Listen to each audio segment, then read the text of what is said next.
જય સ્વામિનારાયણ. જ્યારે જ્યારે અમે ચારે બહેનો સાથે સાથે મળવા જઈએ ને ત્યારે રસોડામાં વારો મારો જ આવે છે. કારણ કે મારી નાની બહેનો છે ને એના છોકરા નાના છે અને હું મોટી છું, તો મારા છોકરા મોટા થઈ ગયા તો મને કે ચાલો બેન તમે રસોડે જાઓ. બીજું ચાલો ભાઈ રસોડે. તો તમને આ વિડીયો ગમતા હોય ને લાઈક શેર અને ફોલો કરી દેજો. અને યુટ્યુબમાં પણ ક્યાંક આડી બાડી આવું તો જરા સબસ્ક્રાઈબ કરી દેજો, તો મારું હાલી જાય. Thank you. રસોડામાં કિલો ખમણ આવી ગયા હતા અને વઘારવાનો વારો તો મારો. તો મેં તેલ મૂકી દીધું. તેલ આપણે ધવાડા નીકળે ને એટલું જ ગરમ કરવાનું છે અને પછી ઝાઝા કરીને રાઈ જીરું લેવાના છે, કારણ કે રાઈ જીરું હશે તો જ આપણને ટેસ્ટ મળશે. અને પછી એડ કરી દેવાના છે મરચાં.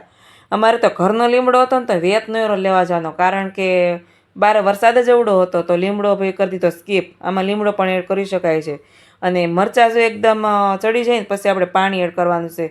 તો ક્યારેક ક્યારેક થતું હોય ભાઈ ખમણ વઘારેમાં પાણી કેટલું એડ કરાતું હશે, તો ભાઈ કિલો ખમણ હોય ને તો આખું બંધ કરીને 1 ગ્લાસ પાણી નાખી દેવાનું, અને 500 ગ્રામ ખમણ હોય ને તો અડધો ગ્લાસ પાણી નાખી દેવાનું. અને હવે વારો છે ખાંડનો. તો ભાઈ ખાંડ કેટલી લેવી, તો કિલો ખમણ છે ને તો 2.5 ચમચી ખાંડ લઈ લો. અને નહીં મોડા થાય નહીં ગળા થાય, નડશે પણ નહીં એટલી ખાંડ તો. અને ખાંડને પણ જેવી રીતે ઉકાળવાની નથી, મસ્ત રીતે એકદમ ઘાટું થઈ જાય ને પાણી ત્યાં સુધી ઉકાળવાનું છે. ને ઉકળી ગયેલું પાણી આપણે જો ખમણમાં એડ કરી દેવાનું છે. તો તમે વિડીયોમાં જુઓ, ખાલી 1 ગ્લાસ પાણી હતું ને કિલો ખમણ છે, નથી પાણી વધારે. અને જો ખમણમાં મસ્ત રીતે એડ થઈ ગયું છે, એબ્ઝોર્બ થઈ ગયું છે. તો તમે ખમણ કઈ રીતે વઘારો ને જરા મને કમેન્ટ કરીને કહી દેજો. અને આ ટીપ મસ્ત છે અને એ મારી મમ્મી આપેલી છે, કારણ કે એને 7 થી 8 વર્ષ એણે શોપ ચલાવી છે ફરસાણની. અને હવે વારો છે ખાવાનો. તો અમે 3 બહેનો બેસી ગઈ છીએ ખાવા. અમારી ચોથી બેન મળવા નથી આવી. તો બસ આ બહેનોને છે ને તૈયાર બેઠા જ ખાવાનું હોય, કારણ કે એના છોકરાઓ જુઓ એને કામ કરવા નથી દેતા.